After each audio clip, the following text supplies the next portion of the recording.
May 5, 1945. Off Point Judith, Rhode Island. The Atlantic stretched cold and still, a mirror of silver under a waning sun. A thin mist curled above the waves, carrying the salty sting of the ocean and the faint scent of diesel from distant harbors. Far off, small fishing boats rocked gently, oblivious to the war that was officially over on the other side of the Atlantic. Yet here, on the deck of U-153, 55 men moved with quiet, tense purpose. They were ghosts in steel, locked in the cold embrace of a submarine that had become both their prison and their weapon. Captain Helmut Framsdorf stood at the top of the conning tower, eyes behind binoculars scanning the horizon. He spotted a shadow in the fading light, a small cargo vessel or perhaps a fishing trawler. Every contact could be the last, every ripple in the water a signal of danger.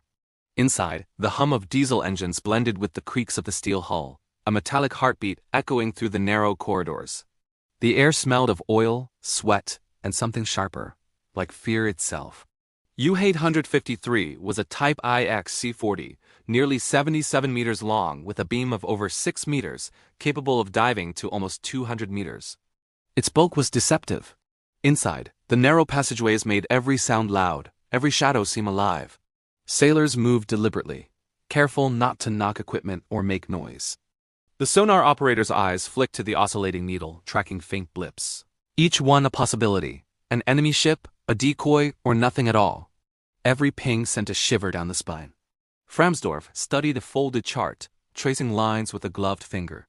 Black Point, a lone cargo vessel moving north, lay ahead. The war in Europe had officially ended. Germany had surrendered. But this vessel, and these men, were still in the water, still fighting in silence. There was no celebration here, no relief. Only the quiet dread that comes with knowing that one miscalculation could end them all. The crew's movements were ghost-like, each step calculated. One sailor checked the torpedo tubes. Another tested the diesel valves. Their hands shook despite the routine. Outside, the mist thickened, wrapping the submarine in a shroud. The waves slapped against the hull, a soft but persistent percussion that made the steel vibrate underfoot. Every sound was amplified. The hiss of a valve, the creak of the stairwell, the muted groan of machinery. Silence between these sounds was worse than noise. It was waiting, the kind that settles heavy in your chest. On deck, the wind cut through layers of clothing, icy and unyielding. The fading sun caught the water, painting ripples in sharp white and gray. Framsdorf's shadow stretched across the deck, long and distorted, as if it were reaching for the horizon, searching for something that might never come. He raised a hand to signal the crew, words swallowed by the wind. The orders had been vague. Ceasefire, perhaps? A patrol? Definitely. But the communication lines were fractured. The chaos of war had left its mark even here. For now, U-153 was a hunter, a phantom sliding through cold water, and Framsdorf carried the weight of every life on board with him. Inside, sailors pressed against bulkheads, eyes wide in the dim light. Their breaths came in shallow, measured pools, clouds forming in the chill of the submarine. Each man carried memories of the Atlantic battles, of shipwrecks and survivors lost to the waves. And yet here, so close to home, death felt abstract yet imminent, a specter waiting for the first misstep. Time seemed to stretch, the horizon flickered with the last light of day. A faint, distant glimmer, the mast lights of a cargo vessel. Framsdorf took a final look at his crew. The engines hummed low and steady, the metallic thrum like the pulse of a living creature. With a subtle nod, he gave the command that would mark the final patrol of U-853. Proceed to intercept. The submarine slid forward, cutting through the mist like a knife. Outside, the wind howled against the tower, waves slapped and hissed, and the Atlantic held its breath. Inside, every man braced for what could be their final moments. They were alone in the water, in time, in history, a vessel of ghosts on the edge of peace and war. Night had settled over the Atlantic, the mist thickening into a curtain that swallowed the horizon. The last light of day had vanished, leaving the waters dark and silent, except for the rhythmic thrum of U-53's diesel engines. Inside the submarine, every shadow seemed alive. Sailors pressed against walls and bulkheads, ears straining for any sound beyond the hum of the machinery. The metallic heartbeat of the submarine echoed through their chests, a constant reminder that at any moment, the Atlantic could turn deadly. Framsdorf kept his eyes fixed on the distant lights of a cargo vessel, the SS Black Point. It was moving steadily north, unaware or perhaps unwilling to acknowledge the danger lurking beneath the waves. On deck, The captain adjusted his binoculars and traced the ship's lights, calculating distance, speed, and angle. The decision weighed heavily: attack or hold. The war in Europe was over, yet here, the rules were murky, the lines blurred. Inside the hull, the crew moved like shadows, hands trembling slightly, voices hushed. The sonar operator's eyes never left the oscillating needle, marking every faint blip. "Bearing 045, range 3,000 meters," he whispered, almost to himself. The words carried through the metal corridors, making hearts skip. Each creak of the hull, each pulse of the engines became amplified, echoing like distant gunfire. Fremsdorf issued the order to prepare the torpedo tubes. Crewmen tightened the clamps, checked the guidance systems, and loaded the cylinders. Every action was precise, mechanical, rehearsed countless times before, but tonight the stakes were real, the consequences immediate. The Atlantic was their hunting ground, but also a trap. The mist hid not only their target, but any pursuing destroyers. One wrong move and the hunter could become the hunted. The Black Point's outline grew larger through the binoculars. Fremsdorf felt the familiar tension curl in his stomach, a mix of anticipation and dread. His mind raced through possibilities. They could strike and vanish beneath the waves, or surface and risk exposure. He weighed each option against the lives of the 55 men under his command. Time seemed suspended, each second stretching longer than the last. Then a faint ripple across the water. A buoy? No, something moving, deliberate. Fremsdorf held his breath. The submarine's hull groaned as it shifted slightly, cutting through the black water like a blade. From below, the ocean pressed in, cold and heavy. The crew felt it against their skin, even through layers of clothing, the pressure of the deep, the weight of consequence, the suffocating tension of a final decision. At precisely 11 p.m., the order came. Fire! Inside the torpedo room, the hatch clanged shut, and a cylinder shot forward with a hiss of compressed air. Water surged around it, propelling the weapon toward the unsuspecting freighter. The crew could hear only the faint, distant thrum of the engines of Black Point, the lapping waves against its hull. Then, a muffled explosion far off, a tremor through the steel that made teeth chatter. The torpedo had found its mark. Lights flickered and danced across the mist as the cargo vessel shuddered violently. The explosion tore through the hull, throwing debris into the air and water. Sailors on deck of U-853 braced themselves, gripping rails, hearts hammering. Smoke rose from the freighter, and for a moment, silence followed the chaos, heavy and suffocating. Then, the sound of cries. The crew of the Black Point scrambled to life rafts, shouting orders and prayers in equal measure. Men leapt into the icy Atlantic, clutching what little they could save. The water was merciless, waves slapping and rolling, pulling bodies under. U-853 trembled from the shockwaves, steel groaning under stress. Fremsdorf exhaled slowly, the weight of what had just occurred settling in. "Dive," he ordered, and the crew moved quickly, closing hatches and securing everything for the descent. Water rushed along the sides of the submarine, carrying away the sound of screams from the surface. Darkness swallowed the vessel as it sank deeper, the pressure of the Atlantic pressing in, heavy and relentless. Below deck, sailors clung to rails and walls, hands slick with sweat and sea spray. Each heartbeat was a drum in the silence, each breath a reminder that the next moment could be their last. Outside, the ocean swallowed the Black Point, leaving only debris and echoes. But the waters were not empty. Far away, sonar pings began to echo through the mist.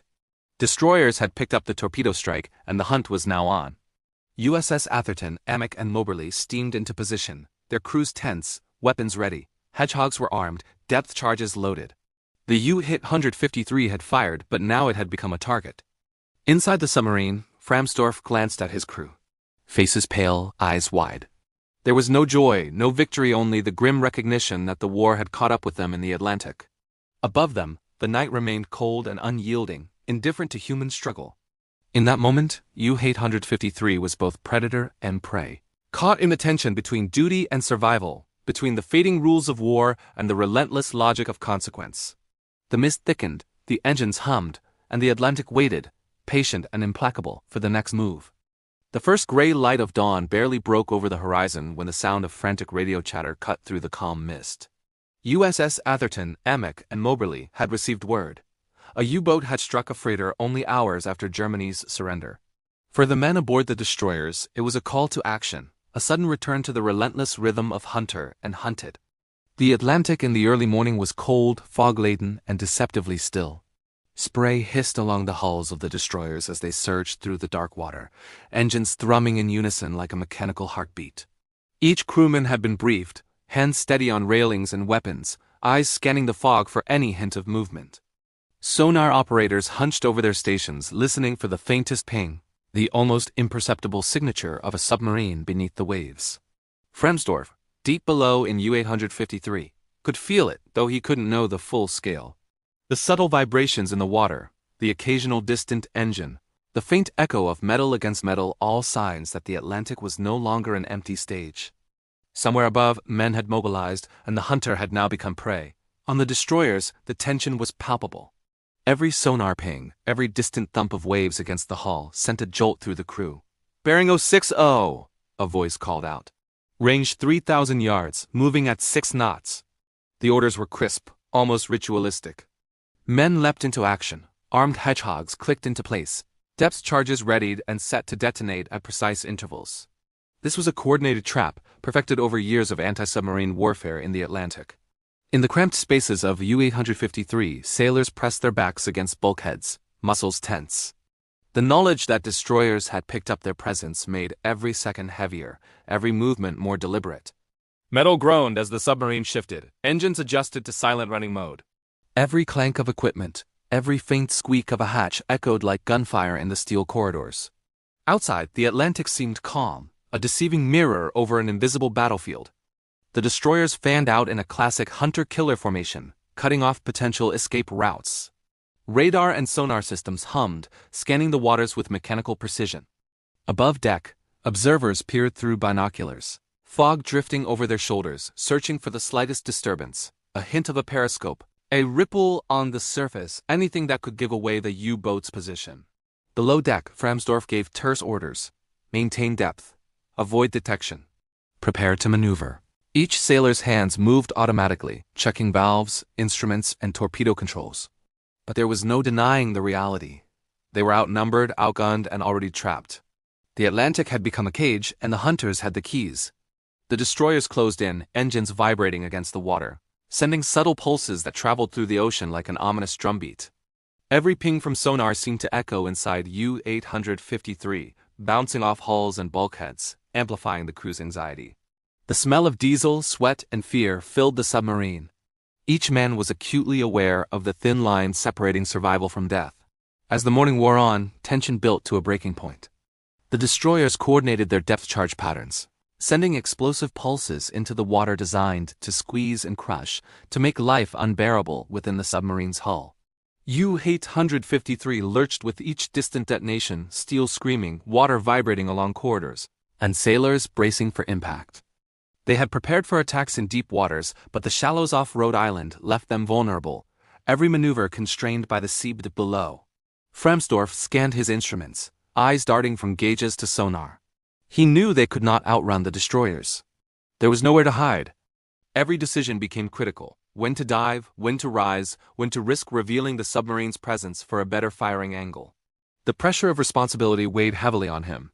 The lives of 55 men balanced on his choices, each decision a literal brush with death. Above, the destroyers maintained relentless coordination.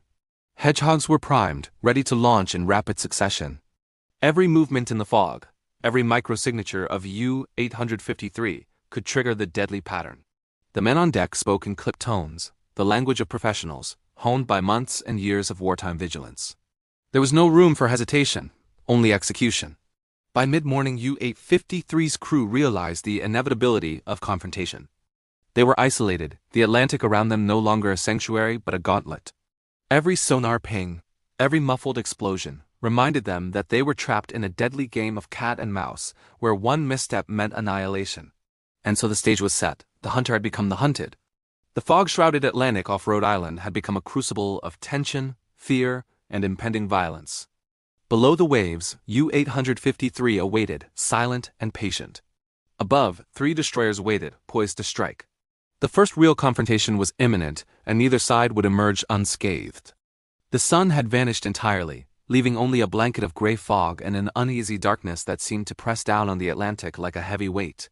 U-853 had descended to a depth of roughly 30 meters, hull straining against the pressure, engines humming quietly in silent running mode. Inside, every creak of the metal hull, every drip of condensation from the pipes, sounded unnaturally loud.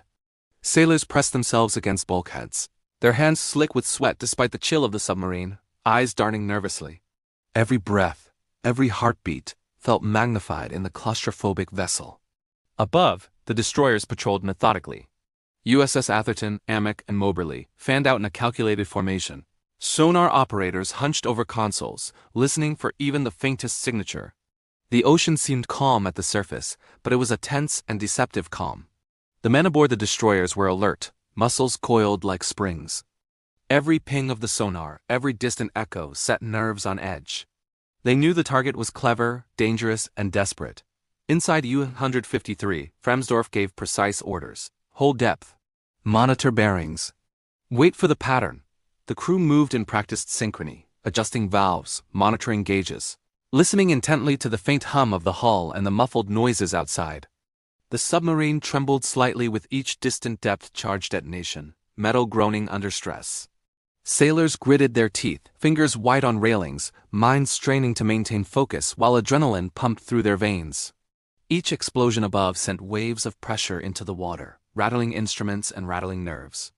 A sailor gripped a bulkhead, the metallic taste of fear heavy in his mouth.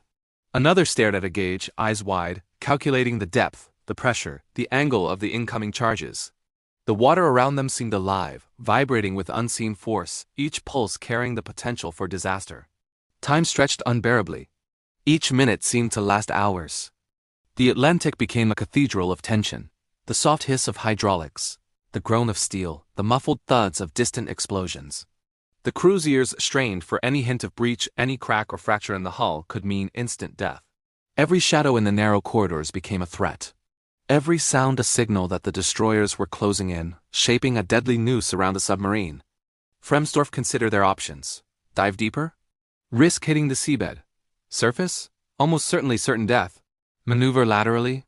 The shallow waters offered minimal margin for error. The U-853 was designed for endurance and stealth, but even the finest engineering could not make it invincible. Above, the Atlantic was filled with predators ready to strike at the slightest misstep. The crew communicated in whispers, the air heavy with fear and determination. One sailor adjusted a valve, careful not to disturb the silence.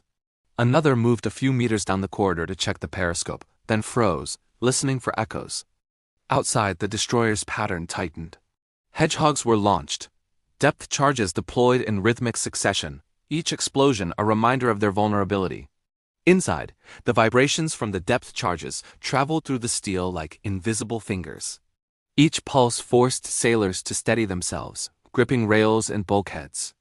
The submarine creaked in protest, internal gauges rattled, and every man felt the potential for rupture. Sweat ran into eyes, mixing with grime and fear, stinging and blinding for brief moments. The stench of diesel and salt water mingled, forming a claustrophobic cloud that made breathing feel labored. The night dragged on interminably. For the sailors, the difference between life and death was measured in centimeters and milliseconds, in the precision of each movement and the patience of the captain. Fremsdorf's hands were steady on the controls, eyes scanning instruments, calculating distances, angles, and potential hazards. Every choice could save them or doom them. Above, the Atlantic surface remained calm, deceptively serene. Moonlight broke through gaps in the fog, reflecting off the waves in ghostly ribbons. The destroyers, hulking silhouettes cutting through the darkness, were silent hunters, each crew member attuned to the invisible battlefield below. They did not know the U-853 had already taken lives hours before, but they knew that every contact with a U-boat carried the same lethal potential. By midnight, both sides were exhausted. The submarine's crew were pale, muscles rigid, nerves frayed. The destroyer's men were equally tense, staring at sonar screens, straining to detect the faintest hint of movement. The Atlantic was a theater of extremes, silent in appearance, violent beneath, testing endurance, skill, and nerve. Somewhere in the submarine, a young sailor whispered a prayer, lips moving almost inaudibly, clinging to hope.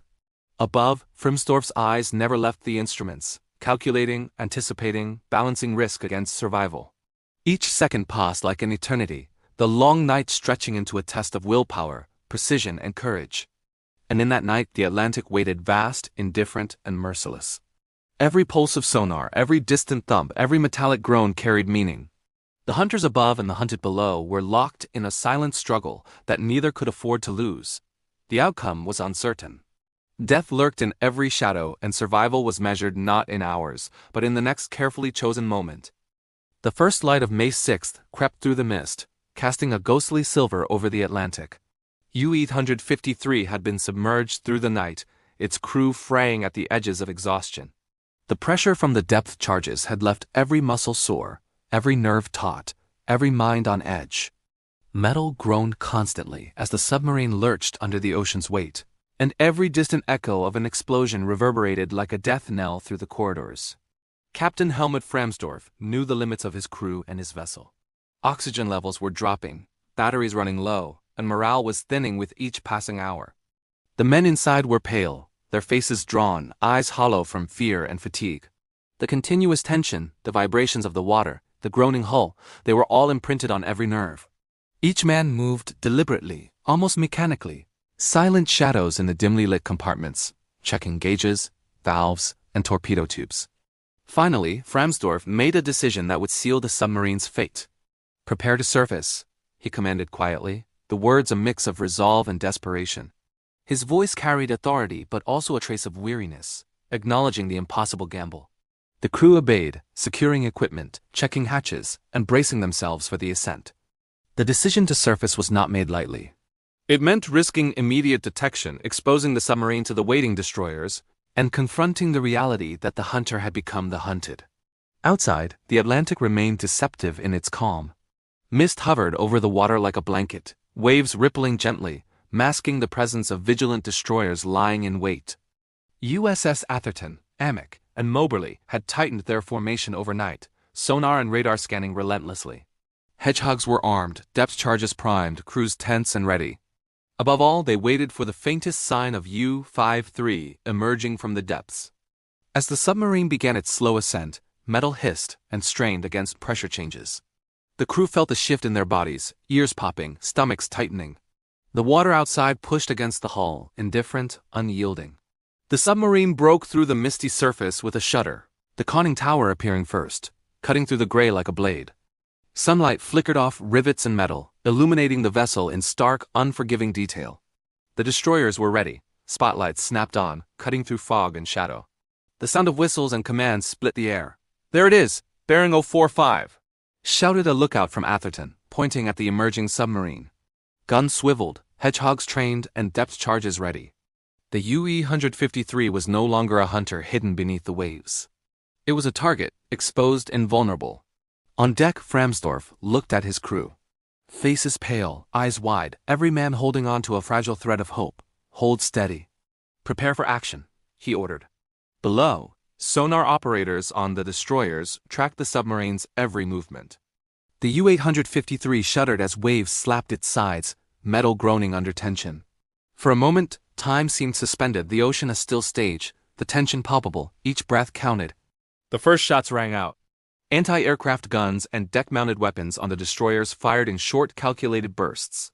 Splashes erupted around the U-853, water displaced violently, cascading over the sides of the hull. Sailors ducked instinctively, gripping rails, hearts hammering. The sound of metal hitting metal reverberated, a cacophony of impending destruction. Framsdorf gave orders to maneuver, but the destroyers anticipated every move. Hedgehogs and depth charges were launched in rapid succession, surrounding the submarine in a lethal net. Each explosion sent waves of pressure into the hull, shaking it violently, rattling bulkheads and instruments. Sailors clung to anything solid, faces pressed against steel, hearts pounding in unison with the metallic groans of the vessel. Water surged over the deck, mixing with oil and debris from earlier skirmishes. The submarine rolled slightly, waves lapping over the sides, as if the Atlantic itself were punishing it. Every man aboard knew the danger was immediate, inescapable. The surface offered no sanctuary. It was a crucible of tension, fear, and mortal peril. Then from the destroyers, orders rang out, "Fire all. Close in, maintain pressure." The U-153 shuddered with every strike, valves rattling, lights flickering, alarms blaring. Men held their breaths, muscles tight, eyes wide. For the crew, the Atlantic was no longer a battlefield, it was a cage.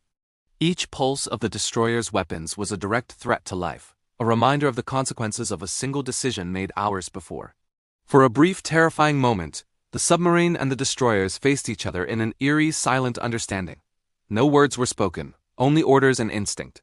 The U-853, despite its power and history, was now powerless in the face of overwhelming force. Above and around, the Atlantic held its breath, waiting to see which would break first.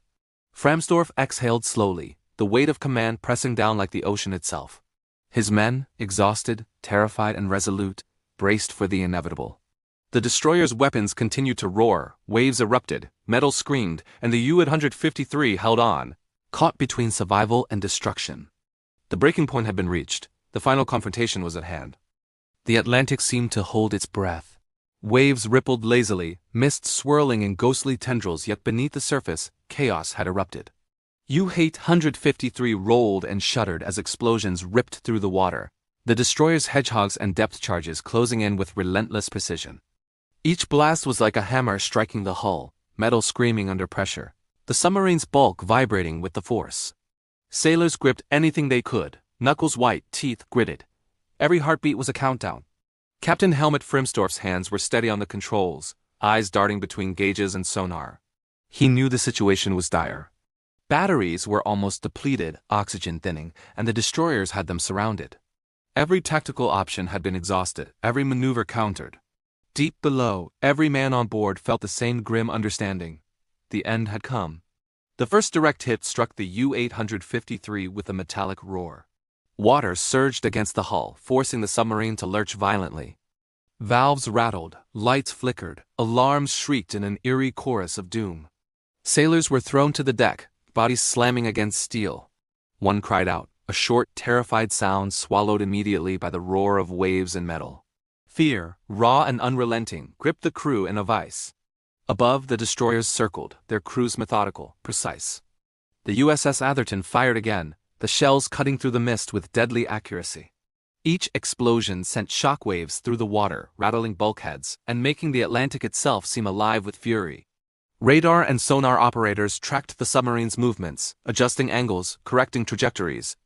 They were hunters at the peak of their skill, executing the culmination of years of anti-submarine warfare. Inside the submarine, Framsdorf shouted over the roar, orders barely audible. "Brace! Prepare for impact!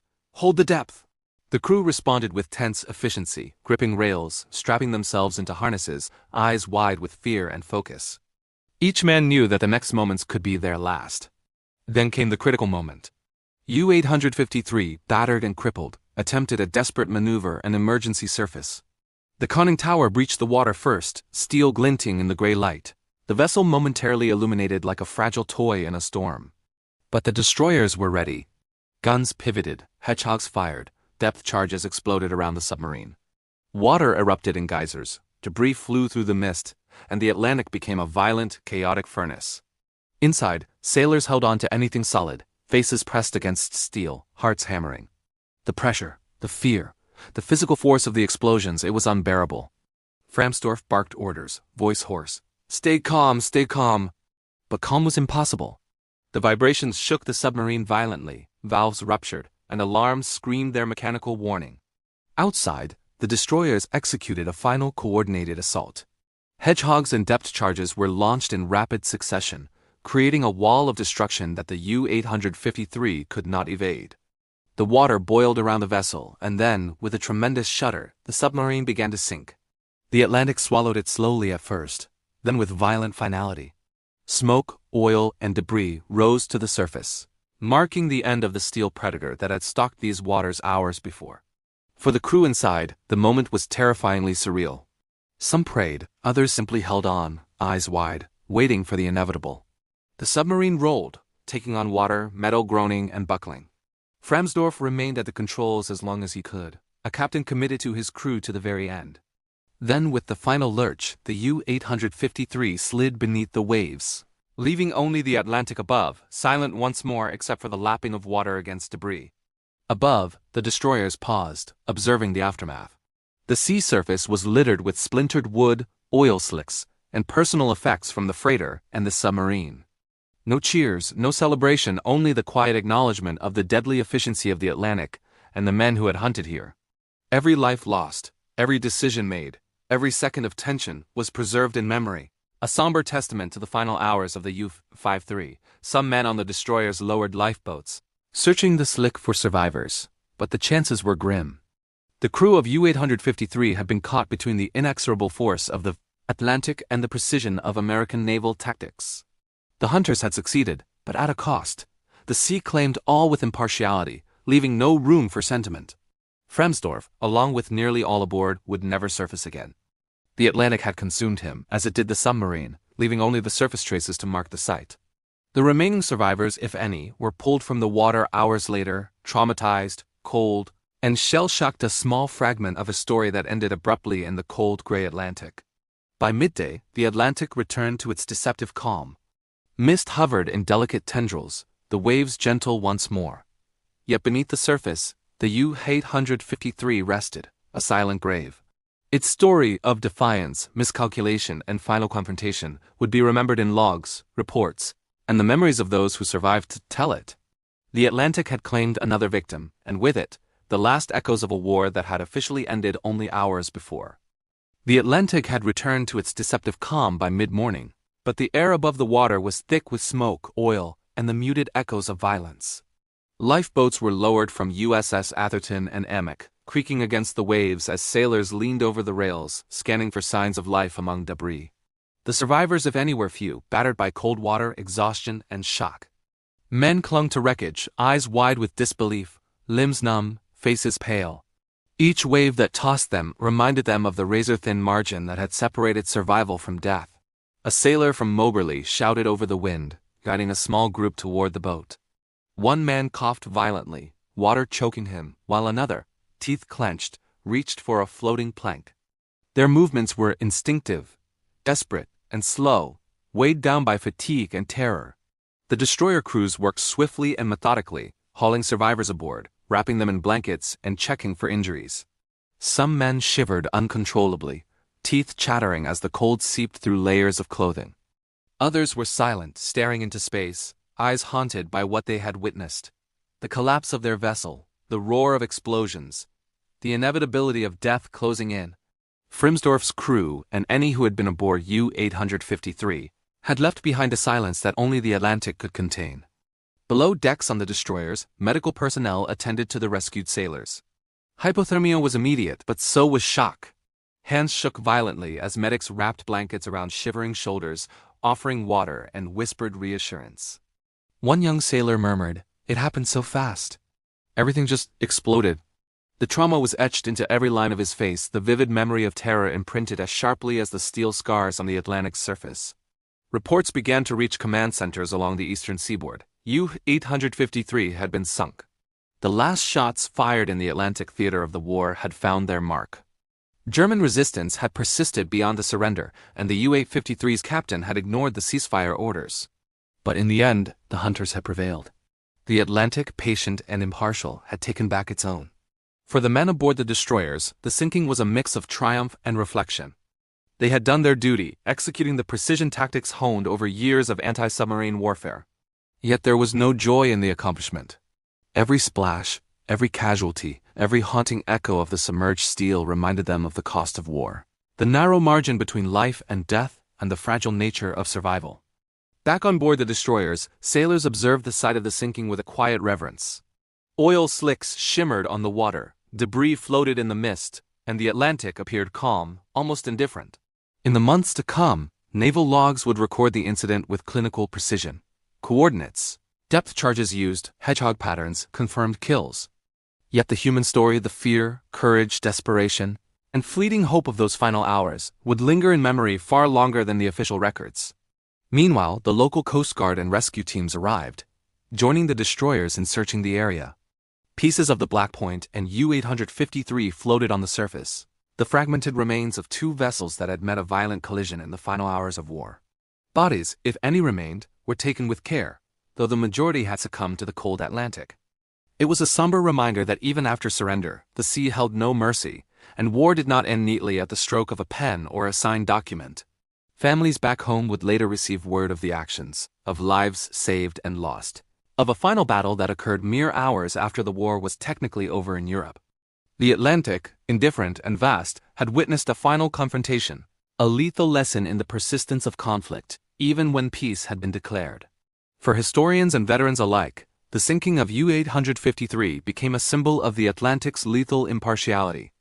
It illustrated the precise coordination and courage of American naval forces and highlighted the tragic consequences of misjudgment in a war that was otherwise over.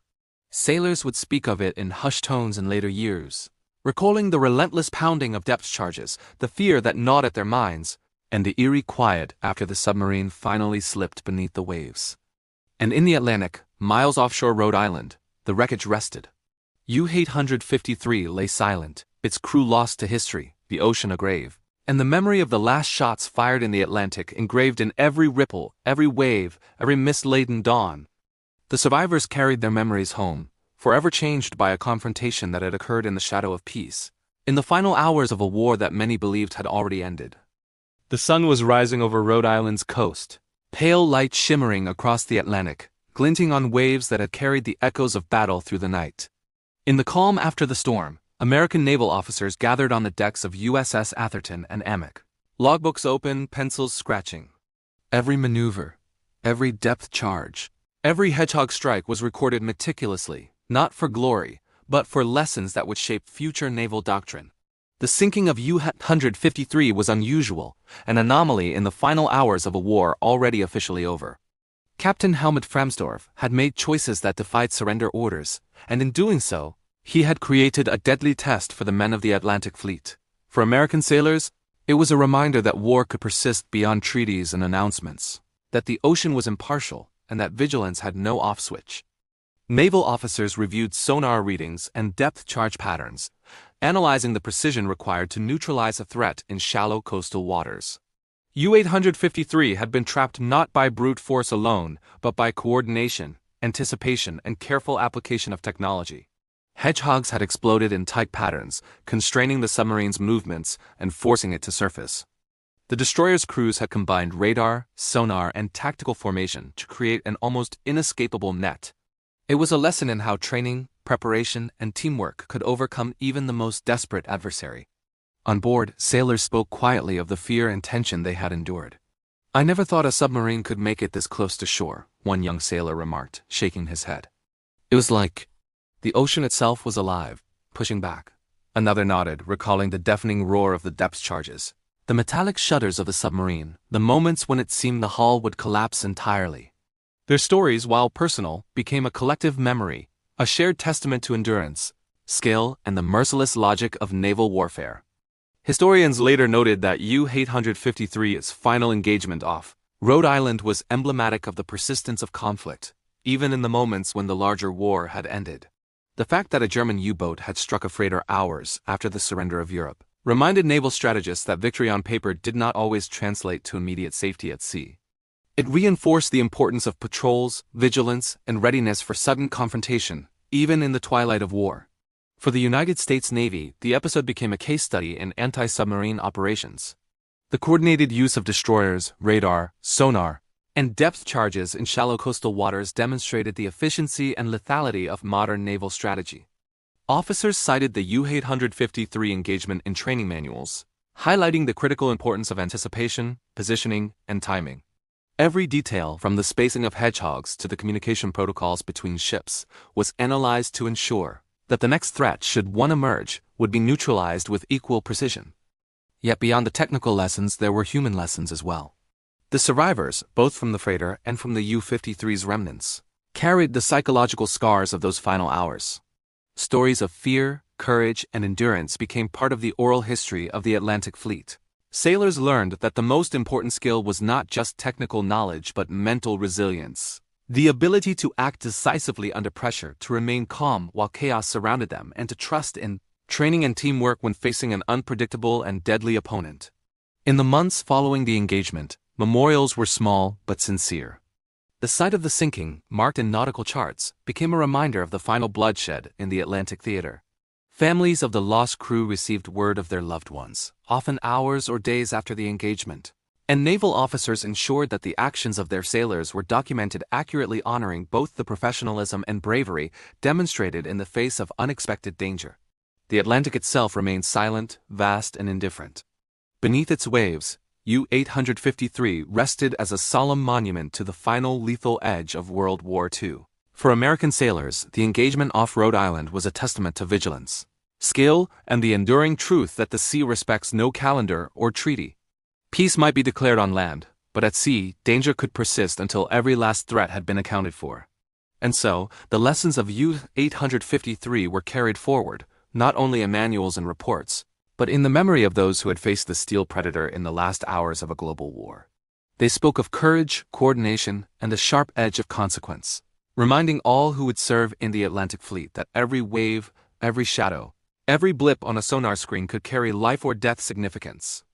The Atlantic stretches endlessly, gray and silver under the rising sun, waves curling and breaking with gentle rhythm. Yet beneath this serene surface lies a story of violence, courage, and consequence that few ever witness. The echoes of that morning in May 1945 still resonate, carried not in sound, but in memory, the memory of U-153, the last U-boat sunk in the Atlantic, and the men whose lives intersected in its final hours. For the American sailors who had patrolled those waters, the events off Rhode Island were more than a tactical victory. They were a confirmation of skill, endurance, and resolve. Years later, veterans would speak of the tension in hushed tones. The tight formation of destroyers, the almost imperceptible movements of a hunted submarine, the deafening explosions of hedgehogs and depth charges, and the eerie calm that followed once the U-853 had slipped beneath the waves. The Atlantic had been both adversary and witness, impartial and eternal, holding the secrets of those final moments in its deep.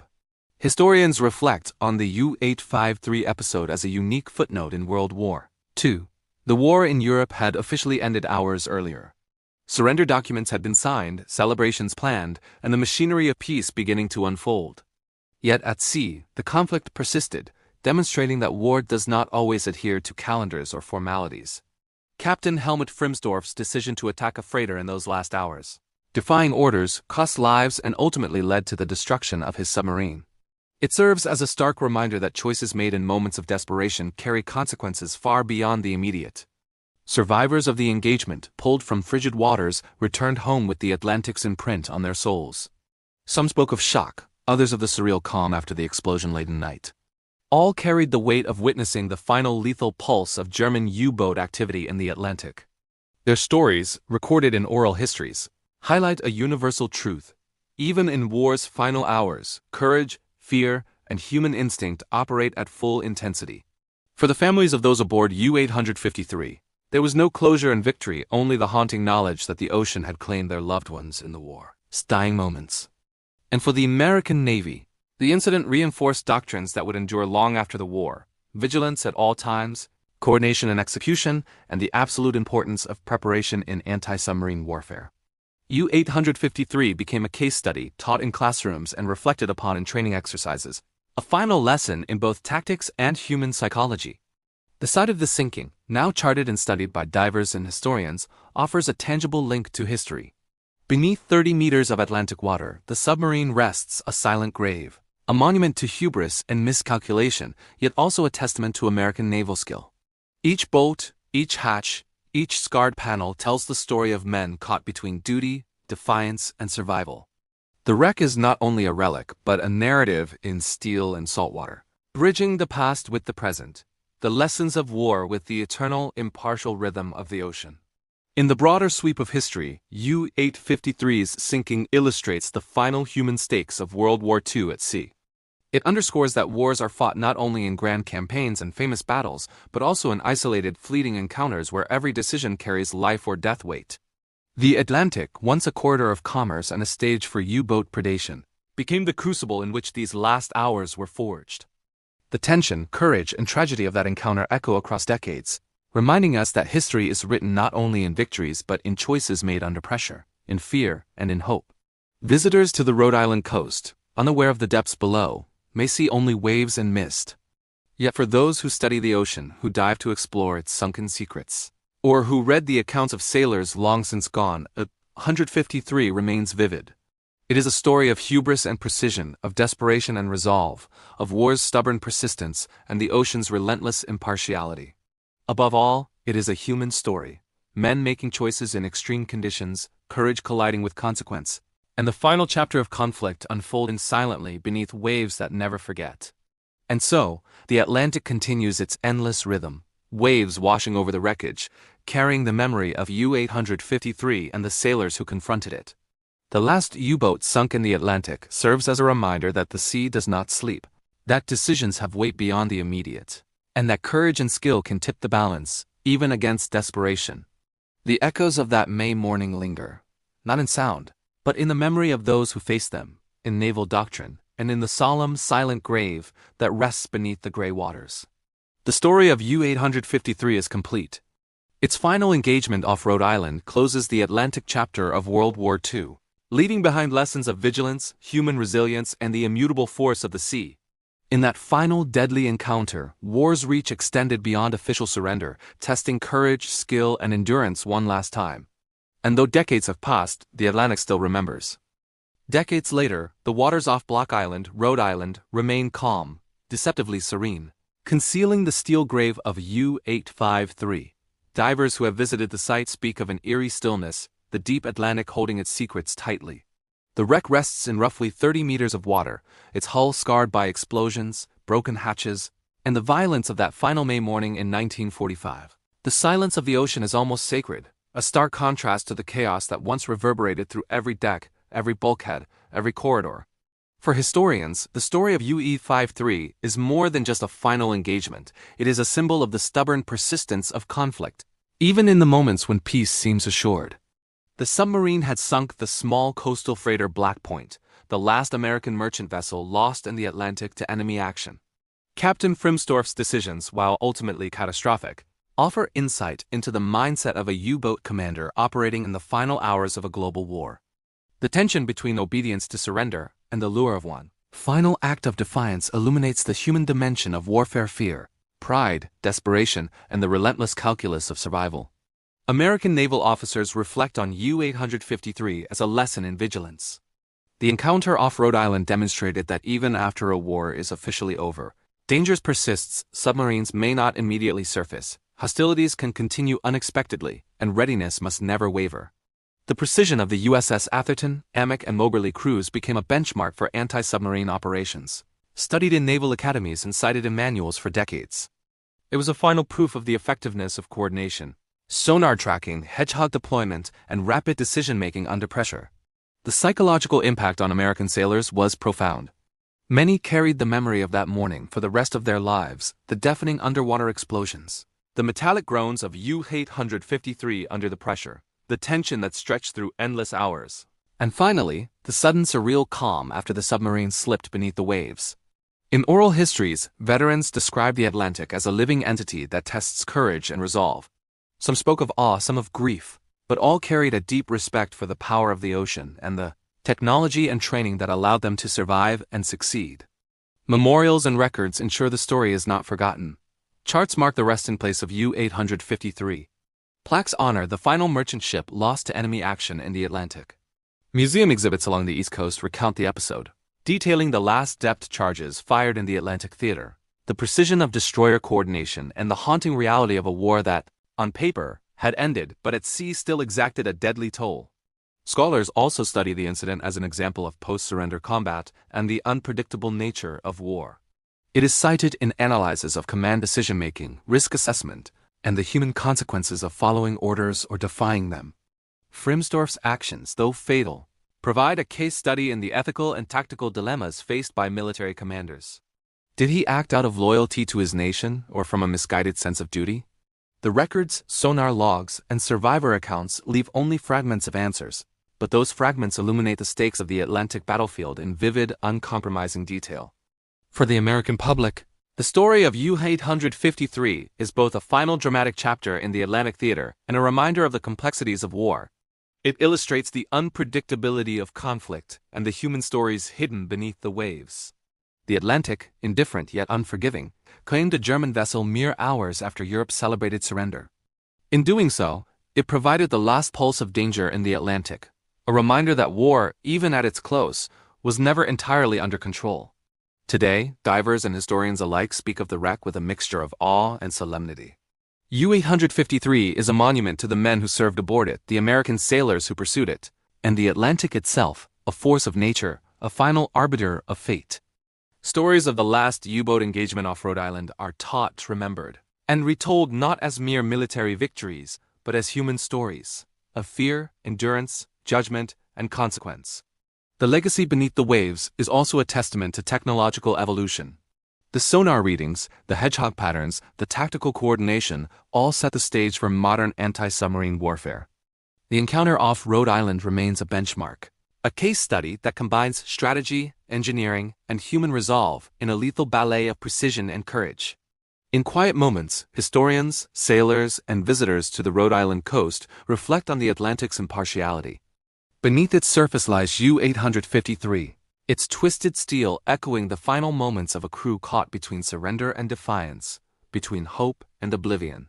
And above, waves lapped gently against a coast that witnessed the last dramatic pulse of the Atlantic theater, a reminder that even in peace, the past lies just beneath the waves, waiting to be remembered.